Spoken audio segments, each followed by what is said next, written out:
The people power, our power. Power. I was a scout in my childhood, and they used to tell us that scouts, our motto was be prepared. So we're always prepared. I was, reached out, and they were asking me, do you have anything to talk about? I was like, I didn't have anything, but I've been talking about lots of things, from climate change to human rights to political rights, everything. So today I said, let me talk about corruption, because corruption is a cancer we are dealing with in the government of Uganda. So I'm going to present about the political corruption in Uganda. All the problems we are facing or we are dealing with in Uganda, we are dealing, with them because of corruption. And as the late Pope Francis said, that corruption is paid by the poor. The rich don't pay for corruption. It is us, the wananchi, the ordinary Ugandans, the poor Ugandans, who are always paying back the huge price by politicians who are borrowing irresponsibly just to steal government resources. So we are saying enough is enough. We need to teach people the bigger picture of how corruption is in Uganda so that everyone can understand. Let's go to the next slide, please. So my research question is, how have corruption scandals persistently troubled dictator Kaguta Museveni for the past 40 years he has been in power? And the thesis is saying that despite Uganda having a strong legal and institutional framework, corruption remains high due to impunity and consolidation of presidential power, which is catalyzed by his bad governance. Next slide, please. So this is my flow of the presentation. So first, I talk about the introduction of what corruption is, then the methodology I used. I give a background of corruption in Uganda. I talk about the legal and institutional frameworks we have in Uganda. Then what is causing corruption for the last 40 years or since Uganda was born. The impacts corruption is having to our economy, and also some of the case studies that I've used to come up with this presentation. And then lastly, I conclude this presentation. So everyone is going to ask, what is corruption? So many scholars give different definitions of what corruption is. So looking at Oslo and Maguire, they say that corruption is the misuse of public office for private gain. So many of our politicians or public servants, they are misusing their offices for their individual benefits. And it is also a reality that majority of us are corrupt, even including here in this hall. We've been corrupt in different ways, like we are going to discuss. Sometimes when you're corrupting a police officer not to give you a ticket, that is a form of corruption.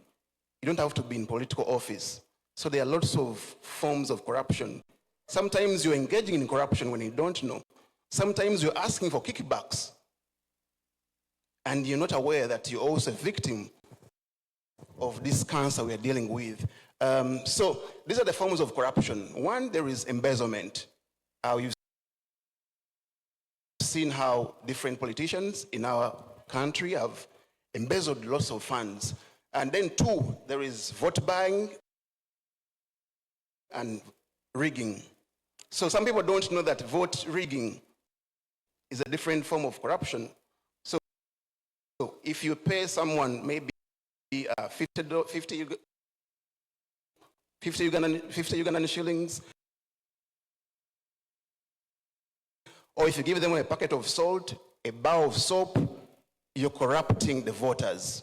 So we have to look at all these means of corruption in Uganda. Then extortion, we've seen how people are extorting money from us, the wananchi. Sometimes you're going to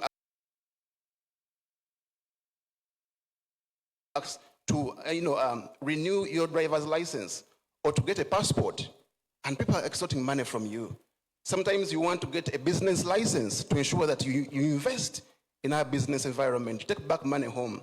But again, people who are in those offices, they're extorting money from you in order for you to get the service that you want to get from those offices.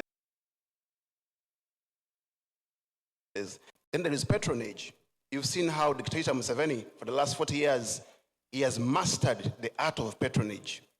He's using the money to buy off opponents. So look at Joyce Sebugwao. She was a very strong Akada in FDC. But right now, she's conniving with the junta. Look at Betty Kamya. She used to be the leader of the Democratic Federal Alliance, but now she's gone. The Minister of Justice, Norbert Mao, is in the armpits of the dictator. So if we don't also fight against this, we may end up being swallowed by this dictator Museveni. So that's why we must avoid this. Then there's bribery as the last form of corruption. Next slide, please.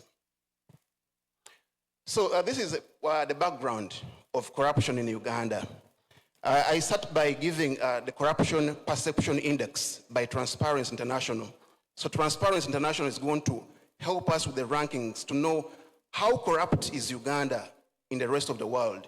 So we are ranking 141 out of 180 countries in the world, according to Transparency International, which is a bad signal because if you look at the table is so small, like on the far right below corner, it was showing like in 1996, Uganda was ranking 43, but today we are ranking 141 as the most corrupt in Uganda, in the world rather. Then I talk about dictatorship. So we've been stuck with one, skunked snail dictator, Yoweri Kaguta Museveni. He has been in power, oppressing, repressing, and suppressing us for 4 decades. And who knows, because he wants to become a lifetime dictator. But our generation, we are saying that has to come to an end. We must end tyranny. So if we fail to end tyranny today, then we are going to be held accountable by the young generations, mainly the Gen Zs that are looking at us. So Museveni has been trading on the promise of, I have zero tolerance of corruption, but he has failed to curb corruption. Then I talk about the good laws. Uganda is known as one of the best countries with the best laws when it comes to fighting corruption. But when it comes to implementation, we are the worst. So we have to think about different ways as the NUP, with the new Uganda we're promising, how are we going to implement these laws without impunity to ensure that those who are corrupt, they're held accountable. I talk about also the HIPC. It means Uganda is a heavily indebted poor country because we've been borrowing irresponsibly and endlessly from institutions like the World Bank, the IMF, the Exim Bank of China, even locally from banks like Standard Bank.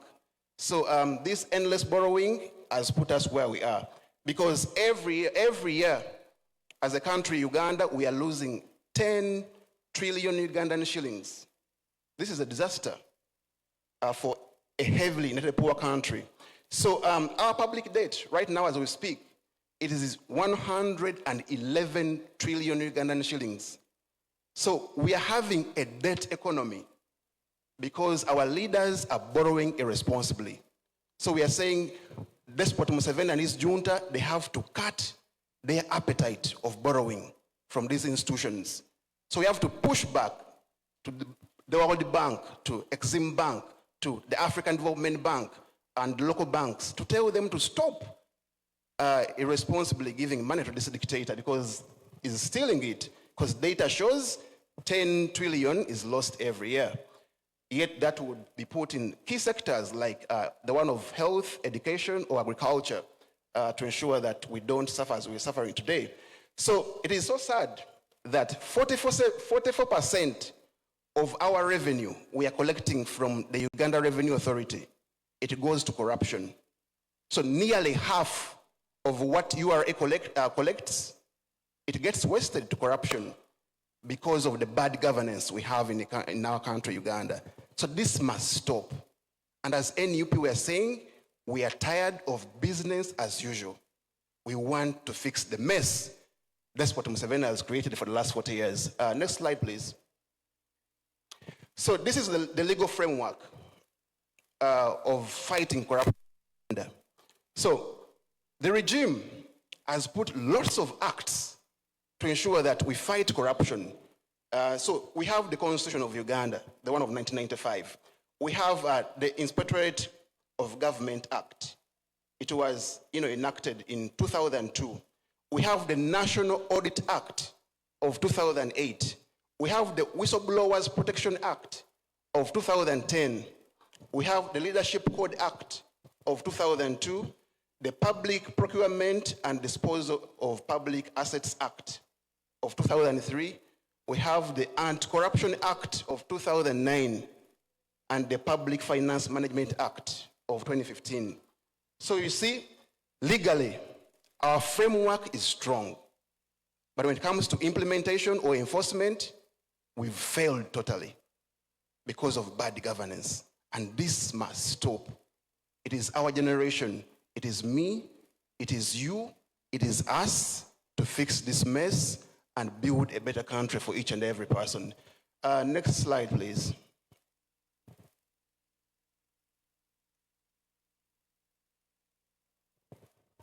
Next slide, please. So the other one was legal framework. Now, this is the institutional framework. What institutions has this dictator Museveni put in place to deceive us for 40 years that is fighting corruption? So it's just blinding us. One, we have the IGG office. It has been in implementation for years. But just last year, they recovered only 2.3 billion out of 15 cases they were investigating. So they're not doing work. They just come up with a few cases just to blind us that the regime is fighting corruption. Yet in the actual sense, they're doing nothing. So if you're just recovering 2.3 billion in 1 year, yet we are losing 10 trillion in a year, this is a waste of tax resources because they're just wasting resources and time. So the IGG office has failed. We have the OAG office, the Office of the Auditor General. So he gives a report every year painting a picture of how corrupt the regime of Despot Museveni is. We have the Directorate of Ethics and Integrity, DEI. It has failed. We have the media, because the media is giving a reflection or a picture of what's happening in this country of ours that we care about. Then we have the old DPP office, the Office of the Director of Public Prosecutions, Abodoa. She has failed. She has failed to go for the big fish. They're just going for silver fish. Yet the whales are left to steal and walk away scot-free. So this must stop. As NUP, we have to be more serious when it comes to fighting against corruption. So we have the SCDHC, the Anti-Corruption Division of High Court. So this one, it has held some cases whereby it helps with expediting cases of corruption to recover some funds. Then we have the PAC in Parliament, the Public Accounts Committee. Today it is our Member of Parliament, Medad Segona, who is heading the PAC. But if you ask him, how much has your committee recovered for the last 4 years you've been in Parliament? The figures are appalling. They are no good figures it's going to give you. So these frameworks, institutionally, they have failed. Then we have the civil society, the NGOs, the non-government organizations, which are, speaking out, painting a picture on who is corrupt. You saw a few years, I think last year, we had hashtags, mainly some of you who are using X or Twitter. We are pushing back. We can, decide to touch, we can say today we are looking at educational institution, Makerere University. Tomorrow we are looking at national waters. The other day we are looking at Parliament. And you saw how the activists have been fought back. You know Agatha Twaire? She has been tortured by the regime because of exposing corruption in this junta of despot Museveni. Many activists, human rights defenders, have been incarcerated because they're talking about the cancer of corruption in this regime of despot Museveni. But we can't stop to speak about this problem in Uganda. So as some of you who are, are linked to NGOs or the civil society, I encourage us to keep pushing back, because CSOs play an imperative role when it comes to fighting corruption. We are not where we want to be, but at least if these other institutions have failed, we still have hope in the CSOs. But again, you see also Museveni is fighting back. You saw how many NGOs have been shut down because they're trying to fight back. But we can't give up. So it is resilience and courage is the antidote to dictators like Museveni. Next slide, please. So this was the methodology of coming up with everything that is presented today. So there are some case studies that are being used to paint a clear picture. There's a poll I conducted on my X platform or Twitter. Then there are newspapers locally that I was using to get the reality of what's happening in our country. Then I was also using Transparency International with their perception index to ensure that I get where Uganda is. So many of you will be asking, but what is causing this cancer of corruption in Uganda? Why have we failed to curb corruption for the last 40 years? So I divided this into 4 groups. So the first one is impunity. You steal and you walk away scot-free because you're connected to the first family, because your surname is coming from one region, because you were headhunted for that job, so nobody's going to touch on you. So we've seen all these cases. You know what happened to the Chogam money. You know what happened to COVID-19. If today we decide to carry out an investigation on how much we lost just on COVID-19, the lockdown, it will be a disaster. So we have to be interested. If we get to power, we have to go back and investigate. How much did we borrow during the lockdown of COVID-19? How much did we lose? Who stole it? And we bring them to books of justice. Because we can't just look on when our country is collapsing before our eyes. So it is a sad reality that impunity is leading to selective prosecution. Then we have the parallel structures that, have also failed. Because today you're wondering, if you're fighting corruption, the institutions are being held in the State House. You see the anti-corruption unit in the State House. Why are they in the State House? Museveni is just duplicating institutions just to paint an image to the international community that I'm trying, I'm doing everything. Now, if the courts have failed, I'm fighting corruption from State House. But that is wrong. There is no independence of institutions. So there is no way an anti-corruption unit in the State House is going to come after the leader of corruption, Museveni, or his family. No way. That's why it has failed. So we also have power centralization. So we see how many laws in Uganda have been manipulated, like the removal of the presidential limit or term limits. So that's a form of corruption. If you shred the constitution by amending it in your own favor, because we say the corruption is the misuse of public office for your personal gain. So autocrat Museveni amended the constitution by removing the age limit and term limits so that he can personally gain to become a president for life. And we are saying this madness must stop with our generation. So there is also public apathy. So many Ugandans, they have normalized corruption. Because if today we ask Ugandans, do you care about corruption? They look at it as something normal. Many of us here, you're like, you don't care. Many of us here, we go back to Uganda for your vacation. And you're corrupting people because you want things to move faster. You want to process your passport in 1 week. They tell you there is a procedure. you're going to bribe someone. Am I lying? Yeah, so it is a sad reality that we have to confront. Go back, look yourself into the mirror, and ask yourself, where is the problem? What have I done? Or what can I do to ensure that this stops immediately? Next slide, please.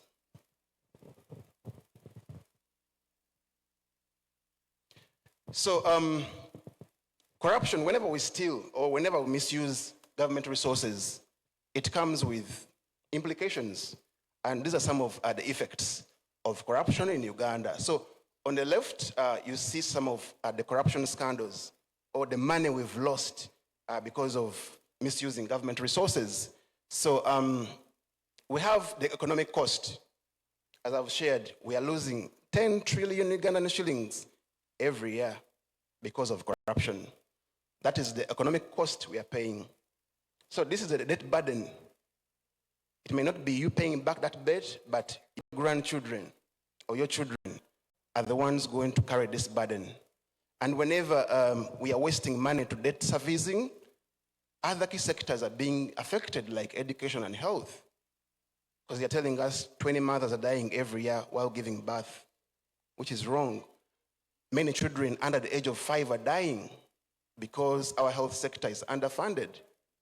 So we spend too much toward debt servicing instead of investing in our health or investing in agriculture or investing in education. So we have to reverse all these things to ensure that we empower all the Ugandans. Then with corruption, of course, we are going to lose trust in the system. We lose trust in our leaders. That's why, by show of hands, who trusts Museveni here? So now you see, so because the regime is corrupt, we've lost trust in this regime. He came with hope.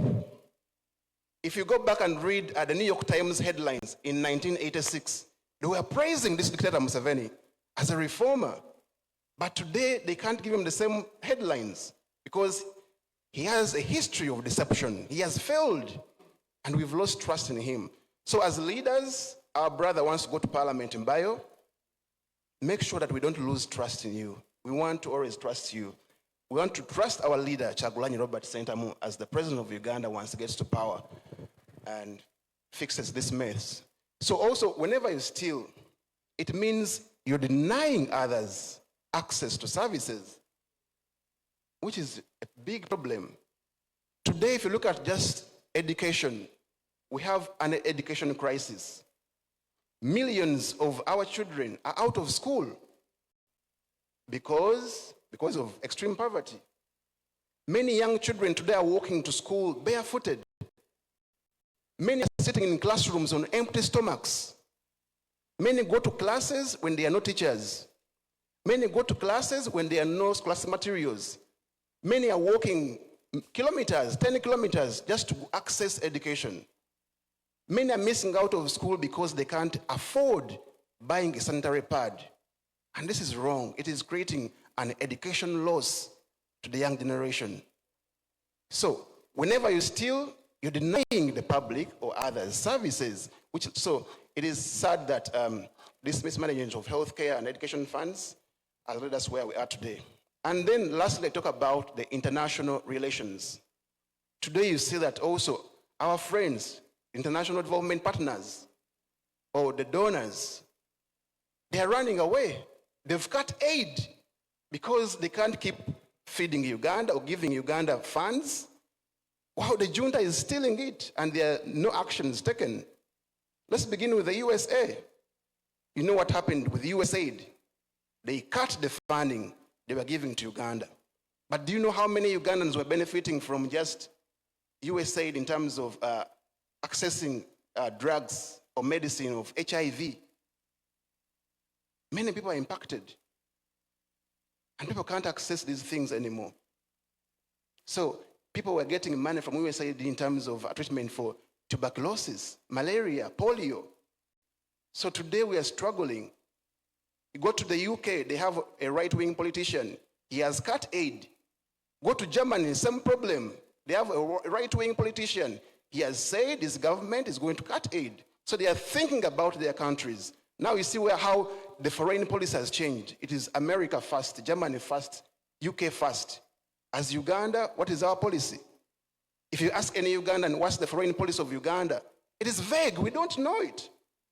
We are fighting useless wars free of charge. Donald Trump says he's going to solve a problem in Congo, but you give him resources. You give him timber or lithium to make the iPhones we love using. He's saying, I'm going to Somalia. He wants uranium to make nuclear weapons. Uganda, how many wars have we fought? You go to Somalia, you go to the Great Lakes region, go to the Middle East. We fought many wars, but nobody sees where the money goes. So these individuals who are bargaining for selfish interests, not national interests. So it is time to think about national interests, not individual interests, if you want to build a better country, Uganda. So our friends, the development partners, they now have a bad image about Uganda because we are abusing human rights. We are enacting bad laws in bad faith. Even us, the opposition, we have to touch ourselves. Because I was having a fight with some of the MPs in my own party, NUP. Why would you vote for an oppressive law? The anti-homosexuality law? Because you're fighting against the existence of a marginalized group. People are born different. That's the reality. We have to accept. We are here in America. You have gay friends, neighbors, pilots, drivers. They give services. You may not know, maybe this hotel is owned by a gay. But we are here. So we can't discriminate people because of who they are or because of who they love. So all these things have to change. Because whenever, as the opposition, we engage in oppressive laws, we are painting a bad image. That on this hand, we are fighting for justice, but again, on the other hand, we are oppressing marginalized communities, which is wrong. So let's fight for a Uganda whereby each and every person is treated equally. Next slide, please. Before you see some of these cases, okay, that's gone. So these are some of the case studies of corruption in Uganda. So recently you saw the iron sheets scandal by the Speaker of Parliament, Anita Mong. So we got good examples. How can the Speaker of Parliament be in the office stealing iron sheets and she walks away scot-free? That is impunity I'm talking about. You saw Agnes Nandutu. These were ministers. The Deputy Minister of Finance, he was engaged in this kind of stealing iron sheets. So how can they, none of them has been, held guilty of these crimes. So if you go to the privatization, this regime has sold a lot of our companies.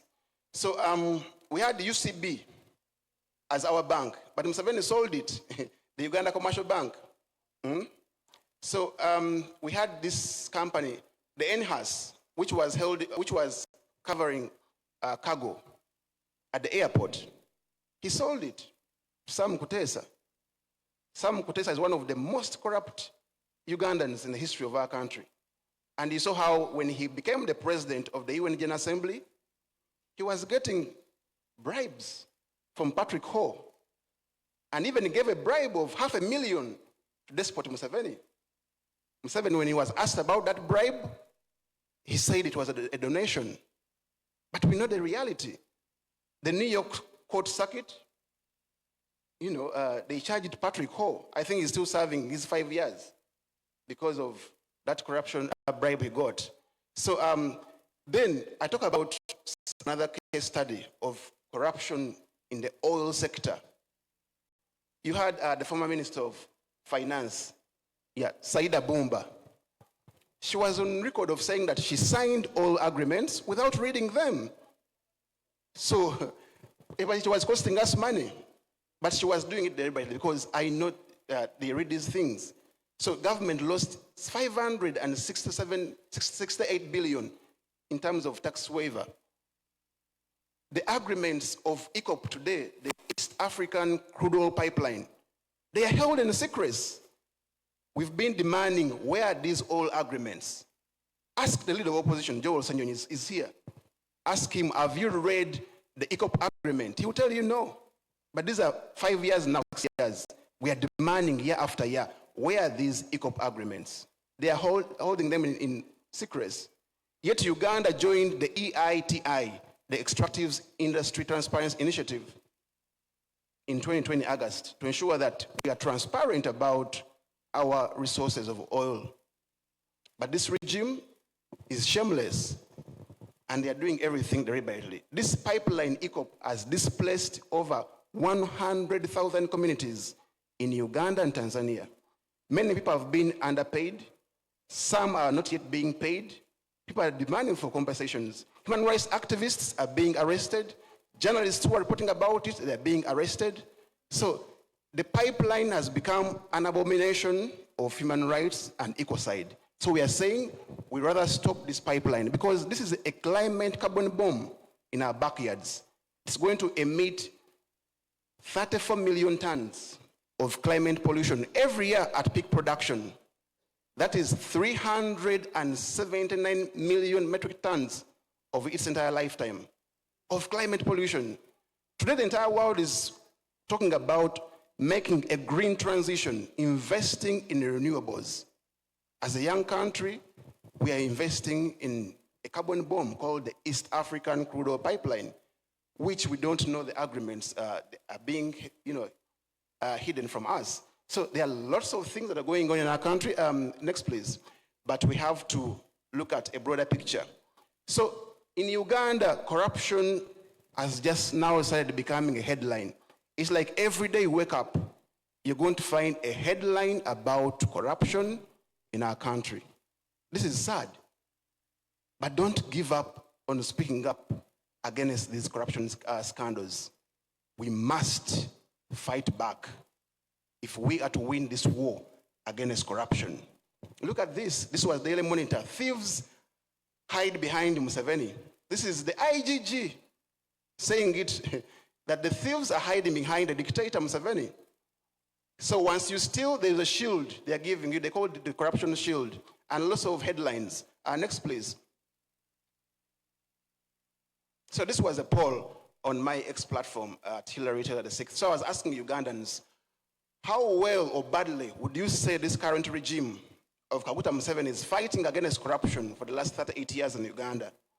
So I said, very well, fairly well, bad, or very bad. So 84% of those who engaged in this poll, they said they feel that the regime has badly, fought back against corruption. Next, please. Now, these are some of the quotes we've heard from our leader, Museveni. Sadly, is the president of Uganda. So at one time, on 9th December 2021, that's what Museveni said, go slow on lifestyle audit. We are still lucky that our corrupt people are corrupt here in Uganda. But if they realize that their lifestyle is being audited, they will instead take what they stole abroad, and it will be hard to track them. On July 1st, 2019, Museveni said, there is no way the NRM can fail to defeat corruption. 2023, he said, I am going to crush these corrupt people. July 2024, he said, fighting corruption is not as difficult as many might think. But he has failed to fight corruption. So it's just rhetorical when it comes to fighting corruption. When it comes to actions, it is a total fail. You just give him a grade F, that he has totally failed to fight corruption. There's a video, but I can't play it, I think. There's no mic there. But let's go to the next, please. I think it's the last one. So in conclusion, the last, please. The next. So folks, comrades, in conclusion, I say that corruption is rewarded to maintain dictator Museveni's grip to power. So as I told you early in the morning during the Chimenza, those who were here, I told you that dictators in the world use 3 pillars to remain in power. The first pillar is corruption, the second pillar is propaganda, and the third pillar is violence. So now Museveni is effectively using corruption to strengthen his grip on power, which we have to, because if we fight back against corruption and win this war, he will be nowhere to be seen. So enforcement, our laws, they are very good, but when it comes to enforcing them, we've failed. So implementation of these laws needs to be revised. Then the cost of corruption, as we said, it is nearly 10 trillion Ugandan shillings every year that we're losing because of corruption, which could fund 23% of our national budget. Then I've talked about absolute power. So Museveni is using absolute power to control all institutions because of corruption. Today, the parliament, the judiciary, they are under his control because he's a corrupt leader. So I talk about also reforms. How can we fix this mess? So I conclude by saying we need a system overhaul to end this. So as they said, the fish rots from head to bottom. So we need an overhaul to fix this kinds of corruption in Uganda. And this comes with political will. Without political will, we can't fight corruption. We shall be deceiving ourselves. So we need leaders who are going to have the will to fight corruption. Then lastly, it is the issue of impunity. It is leaving the big fish to walk scot-free. They come for some of us, we the wananchi. You just make a small case and they put you in jail for 10 years. A government leader, official, or someone connected to the regime, to the first family, steals billions. They're not even tried in courts of law because of impunity. So we have to fight back against this impunity in our new government to ensure that we fix this mess. So I finish by saying that corruption is rewarded in Uganda instead of being fought, which is ridiculous. So I'll also finish by saying, or going back to the quote of the late Pope Francis, corruption is paid by the poor people. So looking at what I've presented, you see it is not the rich who are paying, but the poor Ugandans. But I believe that we as concerned Ugandans, we are going to unite and find reforms to fix this mess. It is collective responsibility. It is our moral imperative to act now and end this madness of corruption in Uganda. Thank you so much. Thank you. Wow, beautiful. Our power, NUP, everywhere. MP. Okay, North Boston Convention bila 25